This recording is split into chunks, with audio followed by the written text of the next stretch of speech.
Picture this. You're sitting on the couch in the evening, just watching TV, and you're absent-mindedly scratching your dog right in that sweet spot behind the ears. Oh, yeah, the absolute best spot. Right. And they are looking up at you, completely content. The light catches their face just right, and suddenly you see it. A single stray gray hair right there in the muzzle. Yeah. And it hits you like a ton of bricks. You think, wait a second, when did that happen? Like, when did you get old? It really is a startling moment. Yeah. Because we share our space with them every single day, which, well, it makes us completely blind to the gradual biological shifts happening right in front of us. We just don't see it. Exactly. We wake up assuming they possess the exact same physical capabilities they had yesterday. It's human nature. And that creeping gray on the muzzle, it's the perfect entry point for what we are getting into today. Welcome to the Deep Dive. We are taking a stack of insights from the senior care experts at VitalPet, specifically looking at their material on poodle aging to decode the hidden mechanics of canine aging. Which is such a fascinating area to explore. It really is. The mission for you listening today is to look way past those visible markers and understand the cellular and behavioral shifts happening underneath.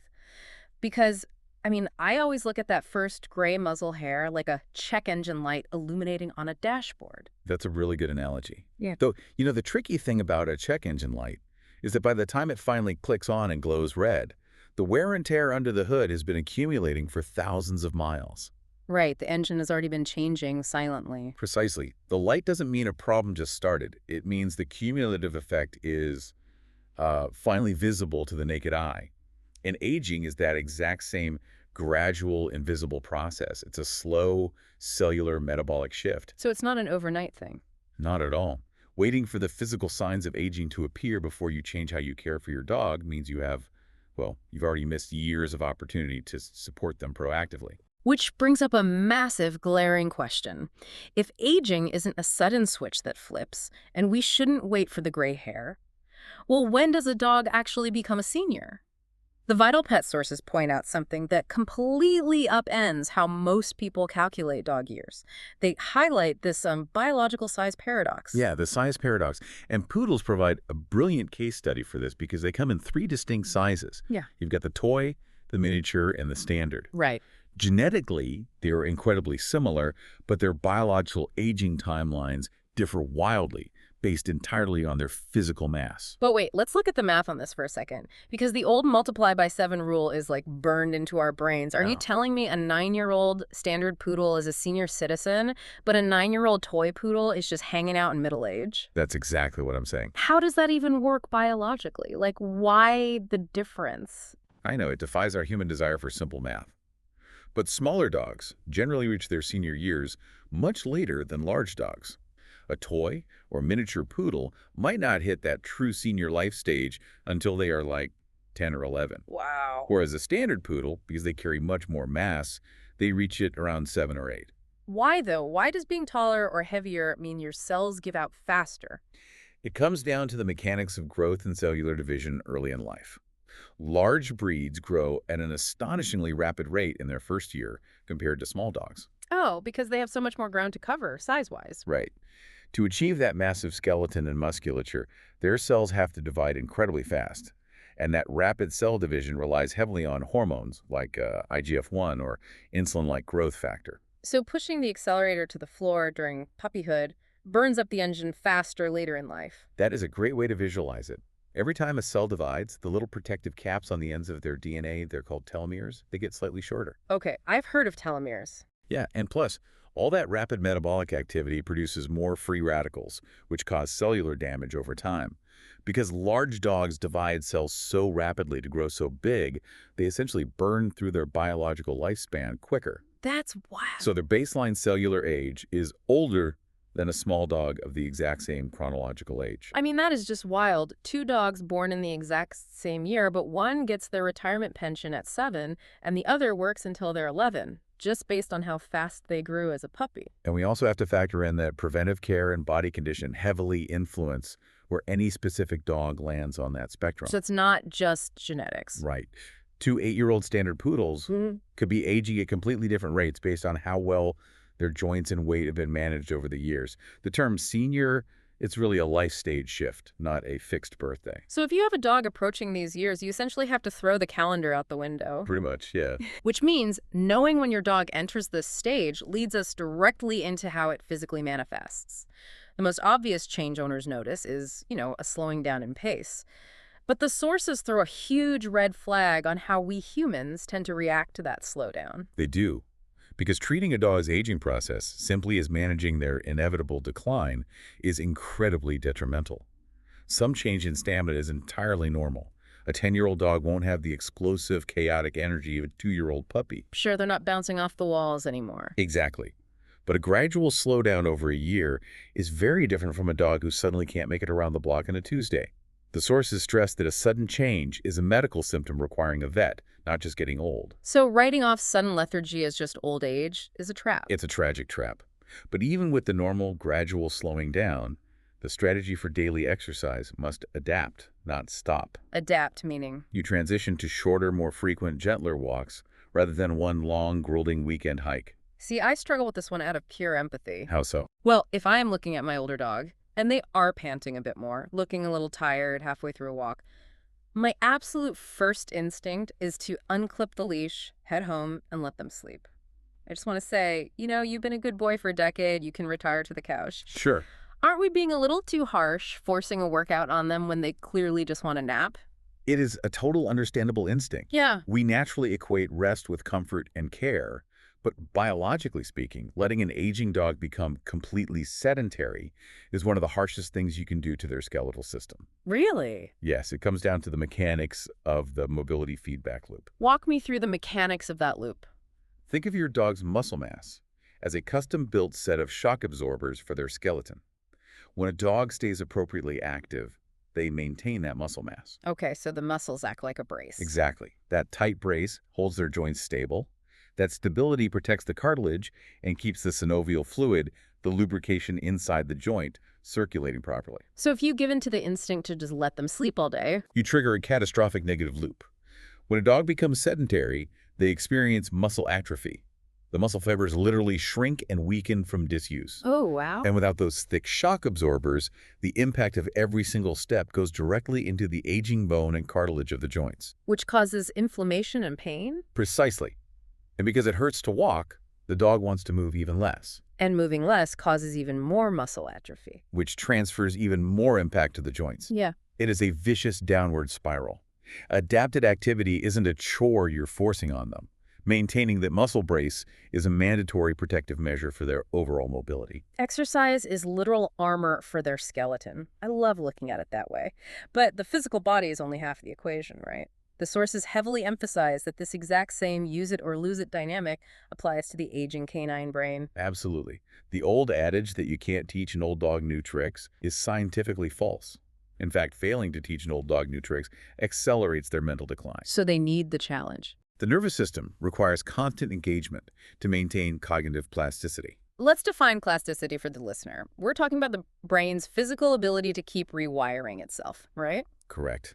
When a dog learns a new scent, navigates a new walking route, or figures out a new puzzle, their brain physically builds new pathways, synapses, between neurons. And if they don't? If they only ever do the exact same routine day in and day out, the brain prunes away unused pathways.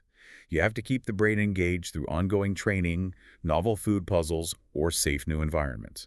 You can never assume they have learned everything they need to know. That makes total sense. But how do you separate normal cognitive aging, like maybe taking an extra 10 seconds to figure out that food puzzle, from actual alarming cognitive decline? That's a crucial distinction. Normal aging is just a slight decrease in processing speed. True cognitive decline, often called canine cognitive dysfunction, looks like disorientation, Like what? What are we looking for? pacing the house at night, getting stuck behind a door they know how to open, staring blankly at walls, or a complete reversal of their sleep-wake cycles. Those are neurological medical symptoms requiring intervention, not personality quirks of old age. Speaking of things owners might mistake for getting old, we have to talk about fading senses. Vision and hearing loss are prevalent in senior dogs.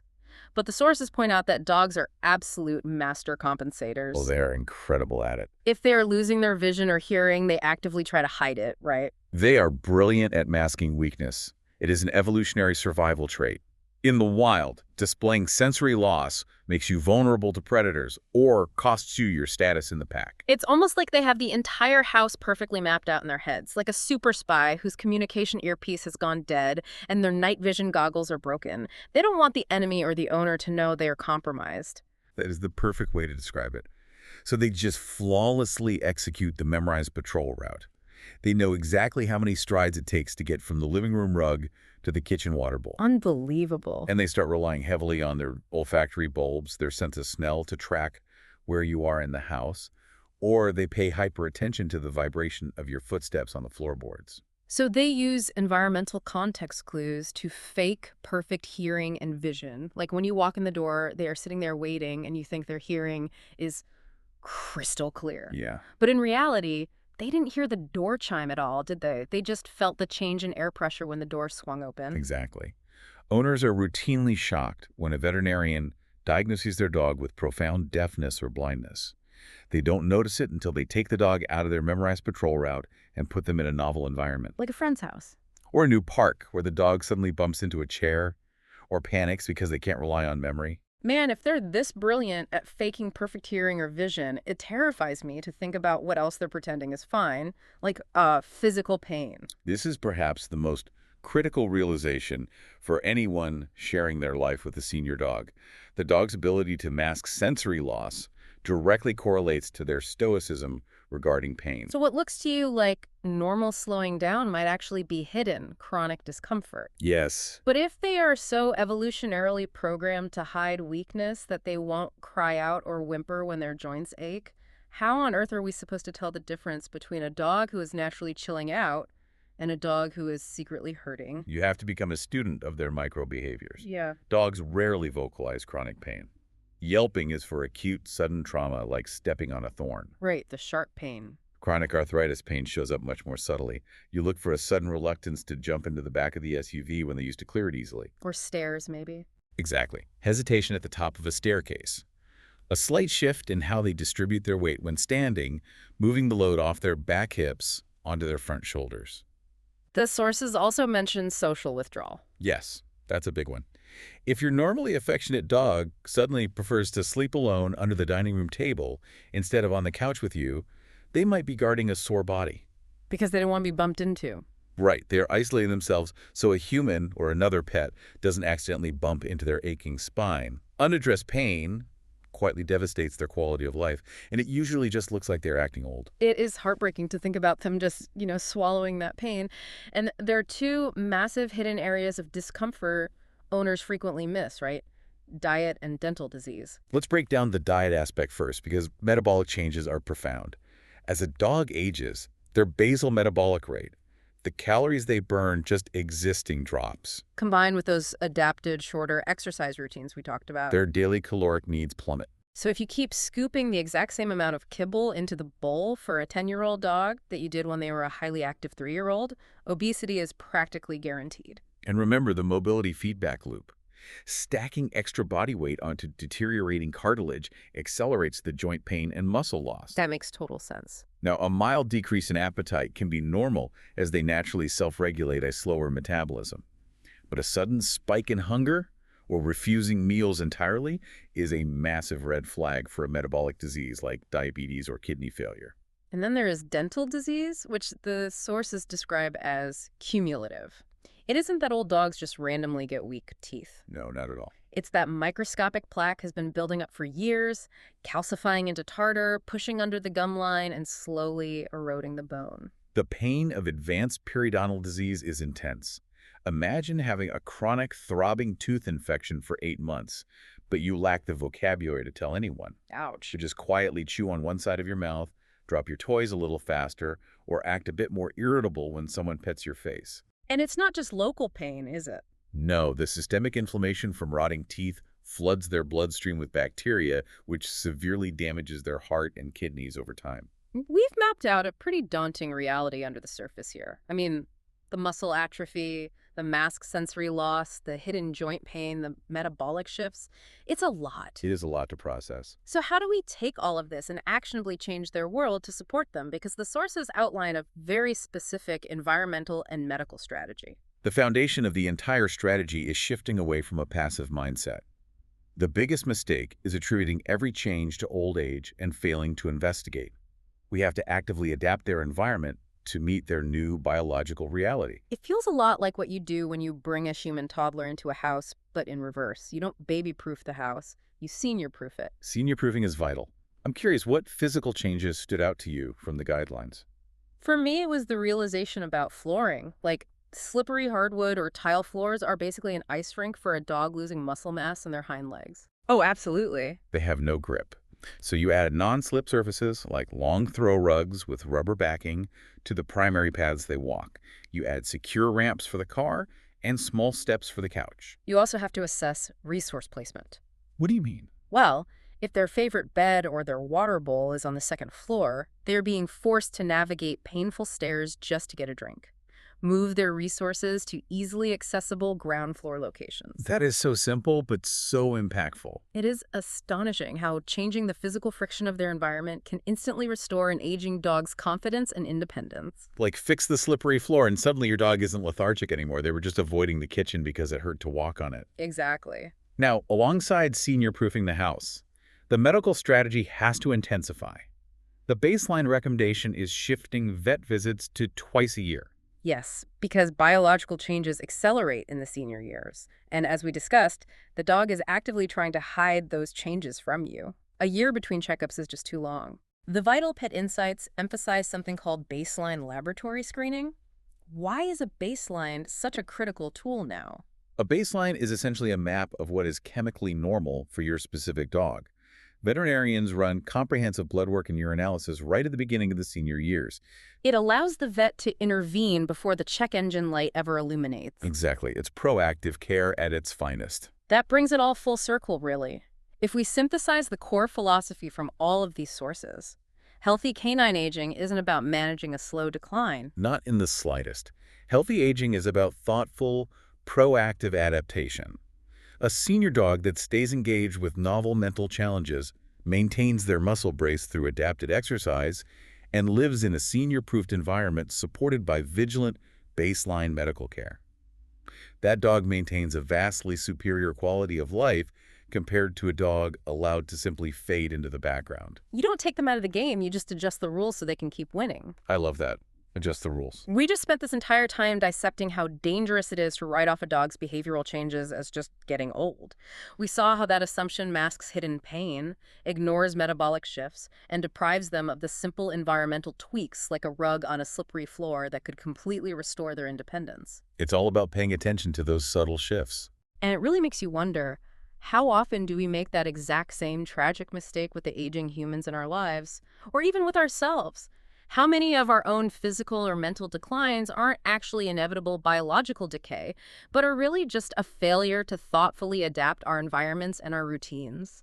Wow, that's a really deep thought. How often do we let our own check engine lights glow red just because we assume the wear and tear is normal? It is definitely something to chew on.